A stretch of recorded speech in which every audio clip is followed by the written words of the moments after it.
Salve, salve, rapaziada! Professor Marcos Vinícius na área, sou professor de Geografia, mas hoje eu estou aqui para dialogar com vocês sobre o componente importantíssimo de cidadania digital. Um componente que tem muita necessidade dentro da nossa atual sociedade do século XXI, uma sociedade que hoje mistura o presencial com também o campo digital, não é isso?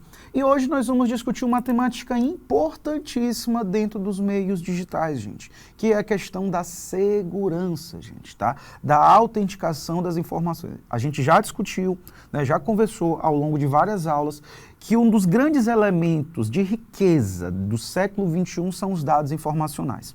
E cada vez mais empresas, né, e obviamente também pessoas têm interesse no acesso a esses dados, com intuitos de facilitar comércio, com intuitos de facilitar, por exemplo, obviamente, negociações, mas também com o intuito, né, de fins negativos, para atividades ilícitas, para fraudes. Então, cada vez mais, nós precisamos estar atentos a como proteger os nossos dados informacionais.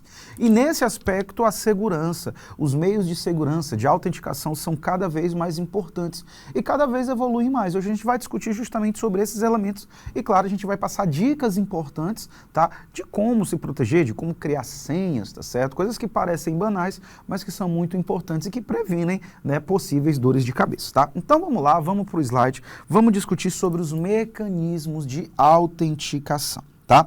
Vamos lá, para a gente reforçar, eu já deixei muito claro que são esses mecanismos, mas vamos lá. São processos de tecnologia, deixa eu ampliar aqui a bolinha aqui, tá? Que permitem, ó, verificar e comprovar a identidade de usuários, gente, tá?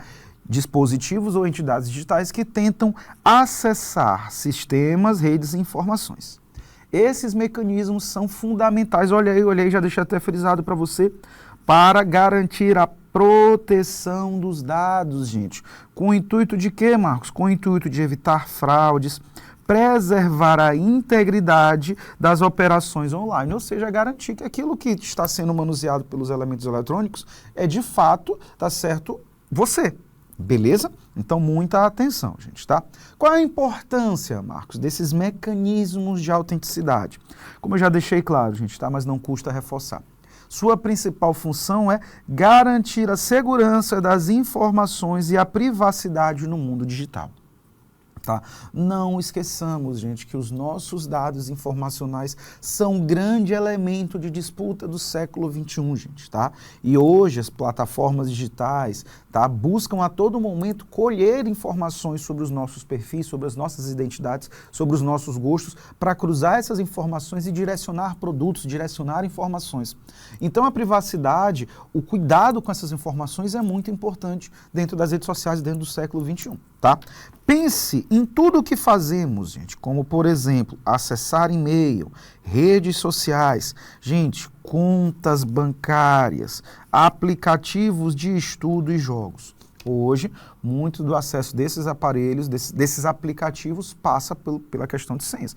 Olha o estrago que pode fazer, gente, alguém ter acesso, por exemplo, à tua conta, né, da tua senha bancária, por exemplo. Tá? Hoje, com aplicativos digitais, pode fazer transferências, por exemplo, pode fazer empréstimos. Olha a dor de cabeça que isso pode gerar, tá? Todas essas atividades envolvem dados pessoais, financeiros que precisam ser protegidos, gente. A palavra, quando falamos em mecanismo de autenticação, gira muito em torno da proteção desses dados, a gente não pode esquecer, beleza? Como eles funcionam, Marcos, tá? Gente, normalmente eles se baseiam, gente, em um ou mais fatores para confirmar a identidade. Quem são esses fatores? Primeiramente, gente, tá?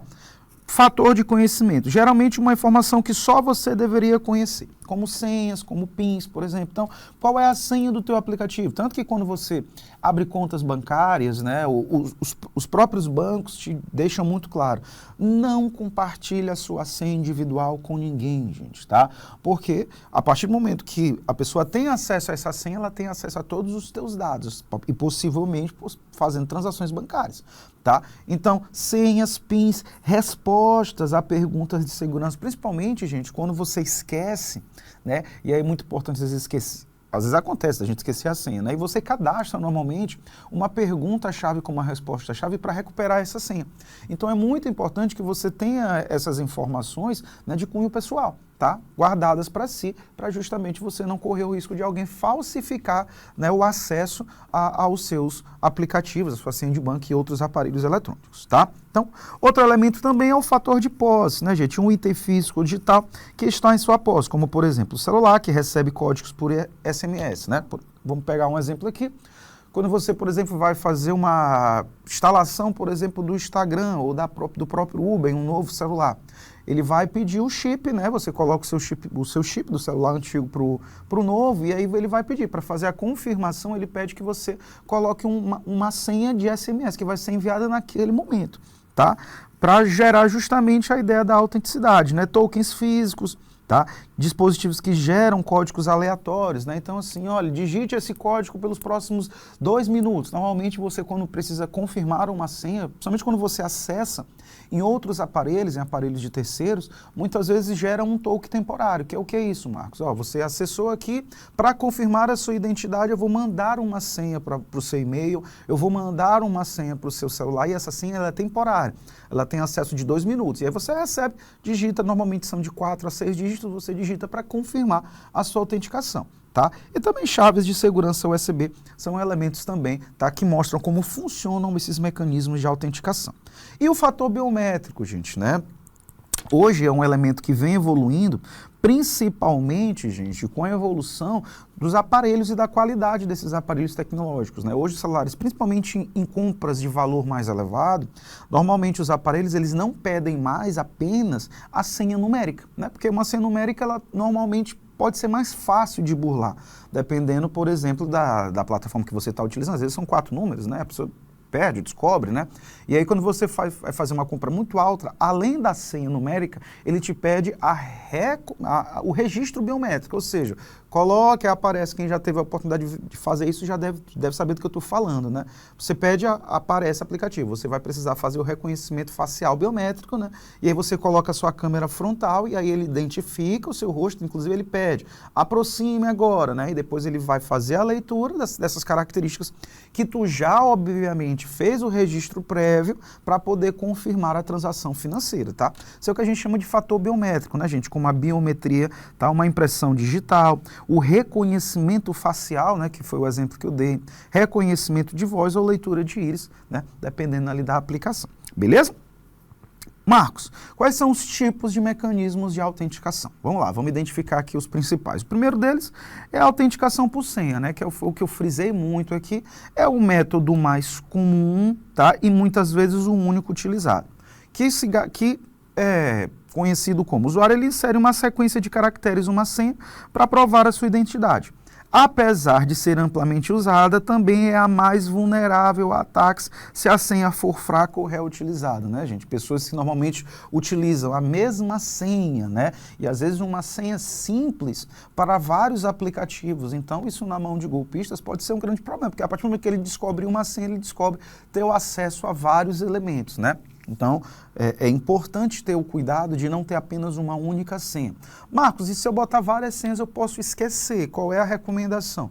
É você anotar essa senha em algum, não aparelho eletrônico, mas em um meio físico mesmo, num caderno, numa agenda, que você, principalmente, gente, preferivelmente, deixe em casa guardado. Tá? Porque você às vezes anota no caderno, mas você anda constantemente com esse caderno na rua e às vezes você pode perder esse caderno, né? Você pode, infelizmente, com a questão da violência, alguém pode furtar esse caderno de você e, consequentemente, também furta suas senhas. Então é interessante, se for o caso de proteção, várias senhas, com risco de esquecer, deixa anotado, por exemplo, no meio físico, deixa esse meio físico guardadinho em casa, né? Deixa numa gaveta. Então, aquela agenda antiga, por exemplo, do ano de 2023, do ano de 2024, deixa lá anotado, qualquer dúvida, vai lá, olha, tá certo? É um meio de segurança, beleza? Evoluindo, gente, tá? Outro mecanismo que hoje vem sendo também utilizado, principalmente com questões de transações bancárias, que é a autenticação em 2 etapas, né, gente? Tá? É considerado uma das formas mais seguras de autenticação, tá? Combina 2 ou mais fatores diferentes. Por exemplo, como eu disse para vocês, em compras, né, mas de valor mais elevado. Você precisa colocar a sua senha numérica, tá, e depois um outro elemento, tá certo, que o aplicativo te disponibiliza, como por exemplo um reconhecimento facial, né, um código enviado por SMS, a tua impressão digital, tá? Isso cria, gente, uma duplicidade de segurança, galerinha, tá? Isso cria uma camada extra de segurança, mesmo que alguém descubra a sua senha, né?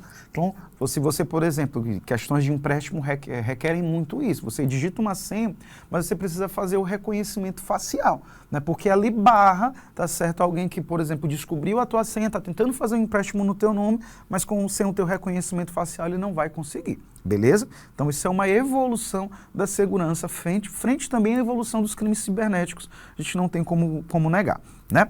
A biometria, como eu já frisei aqui com vocês, utiliza características físicas únicas do usuário, como impressões digitais, reconhecimento facial, para quê? Para validar a identidade. Tá? Normalmente, gente, a biometria ela é utilizada como um segundo passo, principalmente, eu já estou deixando muito claro, quando as transações elas envolvem maior valor, envolvem maior risco, beleza?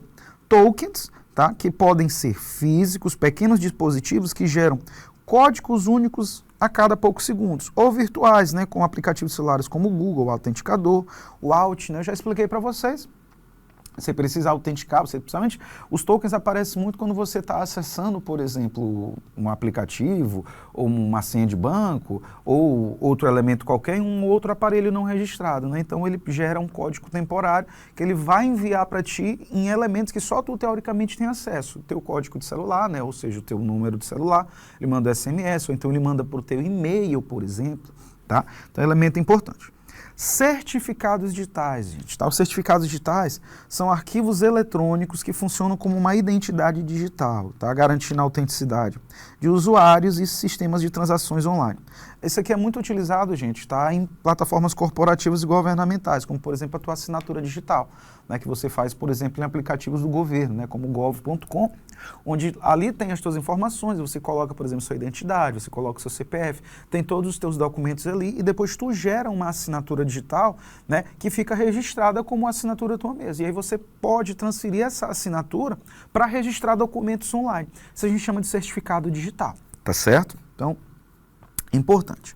Autenticação por senhas. Algumas dicas importantes, tá, em relação à nossa proteção, gente, tá? Como criar senhas fortes, tá? Isso aqui é um elemento muito importante, é um passo fundamental para proteger a vida digital.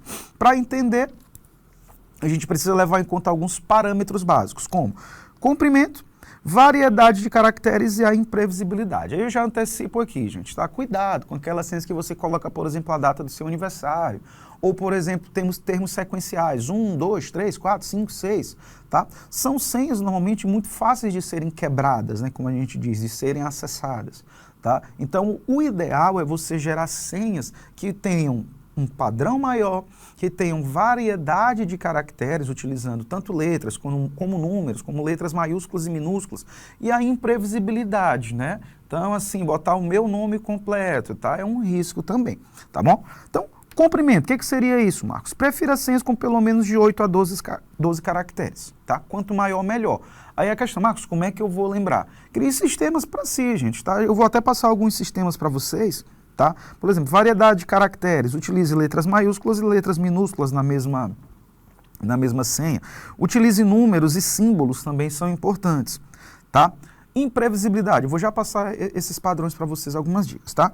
A imprevisibilidade é, como eu disse, é não utilizar senhas padrões, 1, 2, 3, 4, 5, 6, né? Isso é algo meio previsto, né? Ou então, 9, 8, 7, 6, em decrescente. Então, faça variações. Não use palavras de dicionário ou sequências fáceis, né? 1, 2, 3, 4, 5, 6, A, B, C, D, E, tá? Evite, gente, tá? Informações pessoais, como datas de nascimentos ou nomes, né? Então, a senha 10 de 12 de 1998, por exemplo, é uma senha fácil. A pessoa nasceu naquele dia. Então, normalmente, um fraudador, quando ele tem acesso às suas informações pessoais, esses números eles vão estar ali à disposição para ele. Com certeza, gente, vai ser o primeiro teste que ele vai fazer, ele vai colocar, por exemplo, ali o número, né, 02 e tal, e assim vai sucessivamente até chegar. E vai testar, né? Ele vai tentar testar para quebrar essa tua senha, beleza?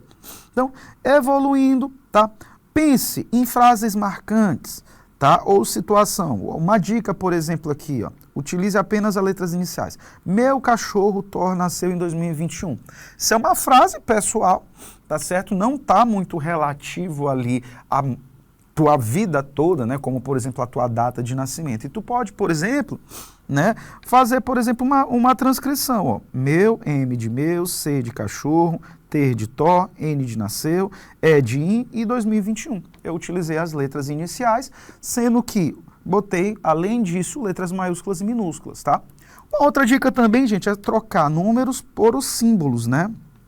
Então, por exemplo, eu amo estudar matemática. O A você substitui, por exemplo, pelo arroba, né?